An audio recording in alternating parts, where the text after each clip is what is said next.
Call आया एक महिला का। उन्होंने बोला कि मैं फीमेल क्रिकेट देख रही थी, मेरी सास ने मुझे बोला क्या कर रही है, बंद कर रोटी बना। लड़कियां हैं, उनको कई बार घरों से ही बोला जाता है जिम जाओगी तो शरीर कोमल नहीं रह जाएगा, कंधे चौड़े हो जाएंगे, तुम्हें पसंद कौन करेगा। जब हमारे घरों में और गलियों में और मोहल्लों में स्कूलों में ही लड़कियां खेल नहीं रही हैं तो ओलंपिक्स में कहां पहुंच जाएंगी। एक जमाना था जब बिना देखे शादी हो जाया करती थी और बुढ़ापे तक टिकाऊ रहती थी। बात ये नहीं है कि स्त्री पराया धन है कि अपना धन है, वो धन क्यों है, किसी का धन नहीं है। वो ये भी जानना चाहते हैं कि हम कैसे पहचाने कि सामने वाला हमसे प्रेम करता है। प्रेम तो ऐसी चीज होती है कि मैं दूंगा, प्रेम मांगा थोड़ा ही जाता है। सर, आप फीमेल्स के लिए बहुत ज़्यादा वोकल हैं।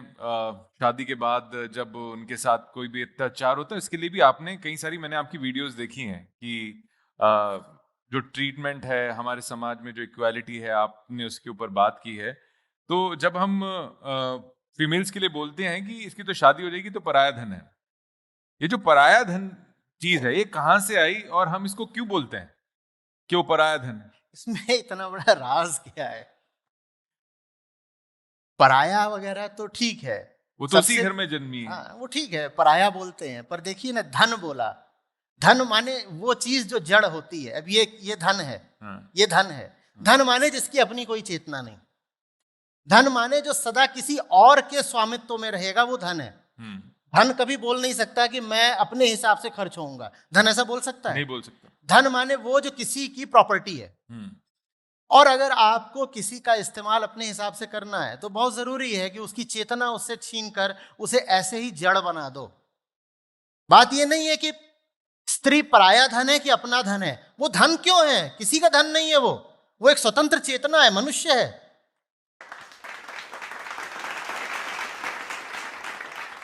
सर, आज अगर हम ओलंपिक की बात करें और हम जब पिछले कई सारे आंकड़ों पर नजर डालते हैं, कई बार हम ये भी देखते हैं कि बात होती है कि महिलाएं पुरुषों का कंपैरिजन चलता रहता है। बट ये जो मेडल्स हैं, जब हम इन्हें देखते हैं तो यूएसए में, अगर मैं यूएसए की खास बात करूं तो सबसे ज्यादा जो मेडल हैं वो महिलाएं ही लेकर आती हैं पिछले इतने सारे वर्षों में। लेकिन हमारे हिंदुस्तान में वो मेडल्स की संख्या महिलाओं की तरफ से इतनी कम क्यों रही है पिछले इतने वर्षों में?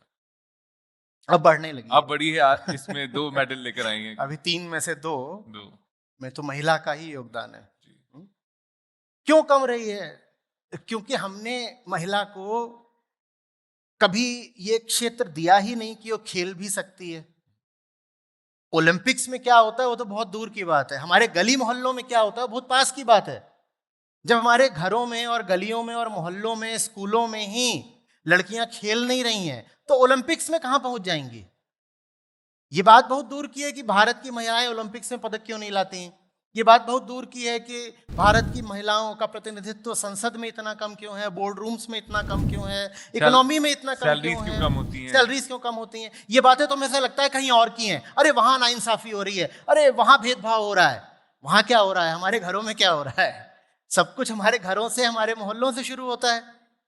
बिल्कुल बिल्कुल। लड़कियों को हम कितना खेलने के लिए प्रेरित करते हैं, लड़कियों को हम उनके को करिकुलर्स विकसित करने के लिए कितना प्रेरित करते हैं।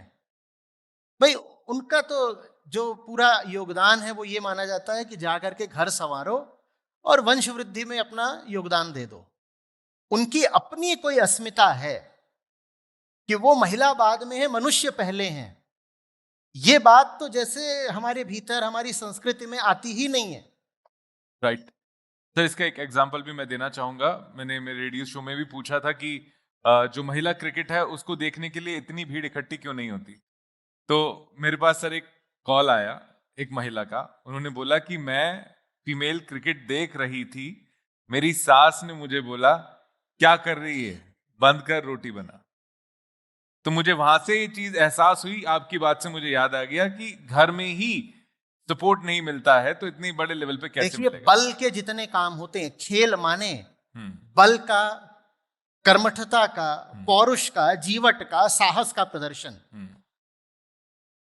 हम घबराते हैं महिला अगर बल का, पौरुष का, जीवटता का, साहस का प्रदर्शन कर दे तो हम कहते हैं ये तो बिल्कुल एकदम अब छा जाएगी, पता नहीं क्या करेगी। लड़कियां हैं उनको कई बार घरों से ही बोला जाता है जिम जाओगी तो शरीर कोमल नहीं रह जाएगा, कंधे चौड़े हो जाएंगे, तुम्हें पसंद कौन करेगा? क्योंकि पुरुषों को भी लड़की ऐसी चाहिए जो कोमलांगिनी हो। हाँ हाँ? बिल्कुल, ताकि उस पर नियंत्रण रखा जा सके। अगर वो आपके ही समकक्ष बलशाली हो गई तो उसकी नाक में नकेल डाल के कैसे रखोगे?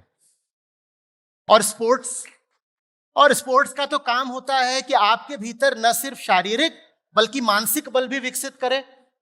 स्पोर्ट्स का काम होता है कि आपको सिखाए कि हारती हुई हालत में भी जीता कैसे जाता है। अगर महिला ये सब अगर सीख गई तो हमारे घरों में बड़ी समस्या हो जाएगी। तो इसीलिए हम महिलाओं को प्रेरित ही नहीं करते कि खेलने जाओ। खेलने जाती भी हैं तो हम कहते हैं लड़कियां खेल रही हैं, ये सब कौन देखे क्या करे। हाँ, एक खेल होता है महिलाओं का जो पुरुष बहुत चाव से देखते हैं, वो है स्विमिंग।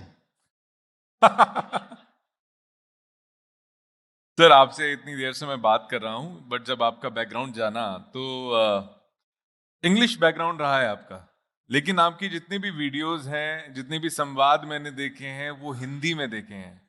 ये हिंदी को आप प्रमोट कर रहे हैं या फिर आपको लगता है कि हिंदी में भावनाएं ज्यादा अच्छी व्यक्त होती हैं? नहीं, मैं अंग्रेजी में भी बोलता हूँ। आप हमारे अंग्रेजी चैनल पर जाएंगे तो वहां भी 2-3 हजार वीडियो मिलेंगे। बट ऐसे मंचों पे ज्यादातर मैंने हिंदी में मैं हिंदी में इसलिए बोलता हूँ क्योंकि मुझे सब तक पहुंचना है भाई। मैं अंग्रेजी में बोल सकता हूँ, अभी यहाँ पर हम बात कर लेते, बहुत बार करी भी है। पर ईमानदारी से बताइए कि अभी अगर मैं जो बोल रहा हूँ इसको विशुद्ध अंग्रेजी में बोलना शुरू कर दूं तो क्या बात उतनी ही सुग्राह्य रह जाएगी जितनी अभी है? अभी हम अपनी मिट्टी अपनी जमीन की भाषा में बात कर रहे हैं, बात हम आसानी से ग्रहण कर पाते हैं। यही बात अंग्रेजी में होगी तो नहीं पहुंचेगी।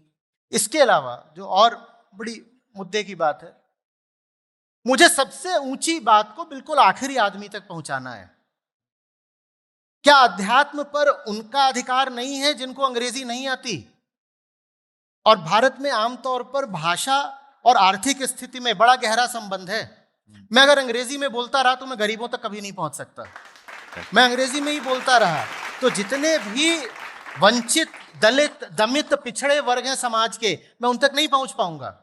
और मेरा काम ये नहीं है कि मैं IIM उस तरफ से आ रहा हूं तो बस मैं उतने ही इलीट ग्रुप में बात करता रहा। मुझे उसी इलीट ग्रुप में ही रहना होता तो मैं वहीं बैठा होता। मुझे वहां नहीं रहना है, मुझे सब तक जाना है। मैं इसलिए आया हूं। तो यहां मैं वो सब छोड़ करके आऊं और फिर भी अंग्रेजी पकड़े रहूं तो ये बात तो बिल्कुल बेमेल हो जाएगी। क्या बात?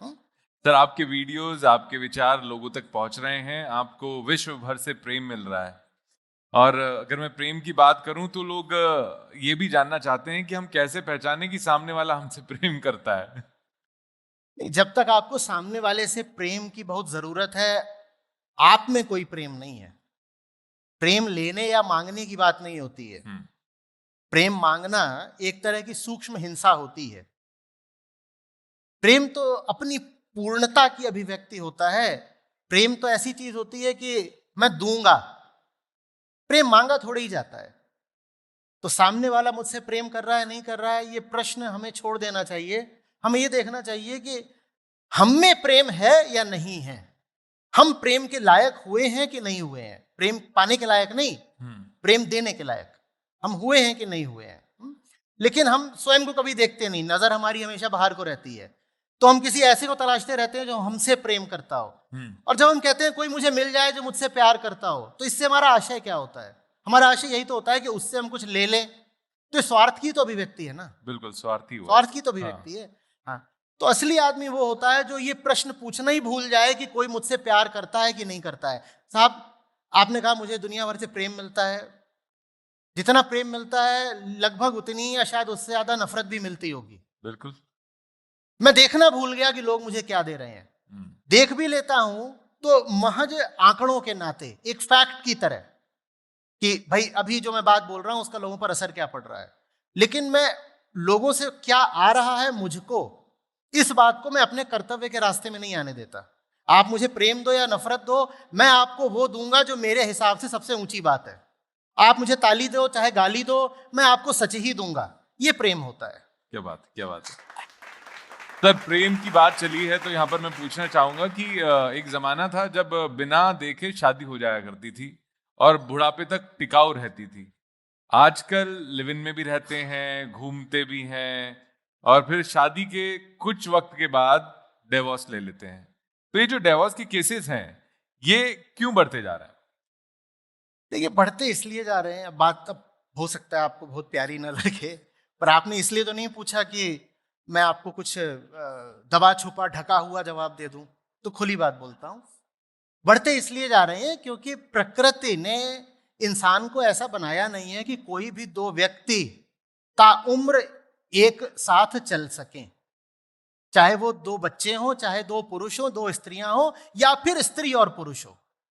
तो ऐसा कोई प्रकृति में न बंधन है न व्यवस्था है कि दो लोगों को साथ हमेशा चलना ही है। ठीक है, पहले चल जाता था क्योंकि बहुत तरीके के डर होते थे। हो तो ये भी जाता है कि आप किसी को उम्र कैद की सजा दे दें तो वो जीवन भर जेल में चल जाए, तो उसको आप ये थोड़ी कहेंगे कि बहुत प्यार की बात है। तो क्यों बढ़ने लगा है? क्योंकि अब लोगों को हक आ गया है कि वो अलग हो सकते हैं, और लोगों को अधिकार रहेगा कि वो अलग हो सकते हैं तो अलग होंगे। मैं बिल्कुल मानता हूं, और अच्छी तरह मैंने देखा भी है कि जब माँ बाप अलग होते हैं तो उसका परिवार पर, विशेषकर बच्चों पर बहुत बुरा असर पड़ता है। ये बिल्कुल देखा है। लेकिन मैंने ये भी देखा है कि उतना ही बुरा असर है, उससे ज्यादा बुरा असर उन परिवारों में भी पड़ता है जहां माँ बाप में दिन रात की कलह रहती है, और जहां दो ऐसे व्यक्ति, एक स्त्री एक पुरुष, साथ रह रहे होते हैं जिनमें आपस में कोई संगति हो ही नहीं सकती, लेकिन ये दोनों जबरदस्ती एक दूसरे के साथ हैं, और ऐसे परिवारों से भी बच्चे बहुत बर्बाद निकलते हैं। तो कुछ हद तक संबंध विच्छेद होना कोई आवश्यक रूप से बुरी बात नहीं है। मैं नहीं कह रहा हूं कि जितने लोग हैं सब अपने रिश्ते तोड़ लें, लेकिन अगर सब अब आप यहां पर बैठे हुए हैं, लोग हैं अपनी अपनी कंपनियों में, ऑर्गेनाइजेशन, सीरियस पदों पर होंगे, आप जो भी निर्णय लेते हो वो 100% सही निकलता है क्या? आप हायरिंग करते हो वो सारी फुल प्रूफ होती है, या हायरिंग मिस्टेक्स भी होती हैं? होती हैं। आप किसी को प्रमोशन दे देते हो, आपको फिर ऐसा नहीं होता क्या कि 1 साल बाद पता चले कि गलत आदमी को प्रमोशन दे दिया? इंसान है ना हम, भगवान थोड़ी है कि गलती नहीं कर सकते। जब गलती नहीं कर सकते तो शादी के लिए भी आप जिसको चुनते हो उसमें भी गलती हो सकती है, और अगर वो गलती हो गई है तो उसका सुधार करो। सुधार पहले तो ऐसे किया जाता है कि बातचीत करी, रिश्ता बचाने की कोशिश करी, वो भी सुधार का ही एक तरीका है। लेकिन अगर वो तरीका नहीं चलता तो आवश्यक नहीं है कि एक दूसरे के साथ बंधे रह करके यंत्रणा भोगो जीवन भर। तब अलग रहना ही सही रहेगा, ऐसा आपका मानना है? बहुत सारे लोग मैं आपको एक आंकड़ा बताता हूं। मेंटल डिजीज जो है दुनिया में, अगर आप थोड़ा सा रिसर्च करेंगे तो आपको पता चलेगा कि दिमागी बीमारी का दुनिया में सबसे बड़ा कारण विवाह है। ये जो बेमेल रिश्ते हैं, ये सिर्फ हंसने की बात नहीं है, ये यथार्थ है, ये फैक्ट है।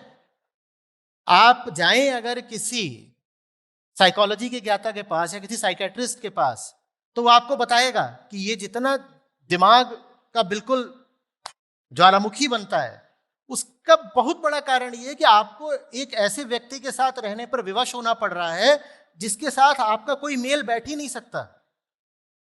और आप लाइफ में प्यार का कंजप्शन बढ़ाए जा रहे हैं।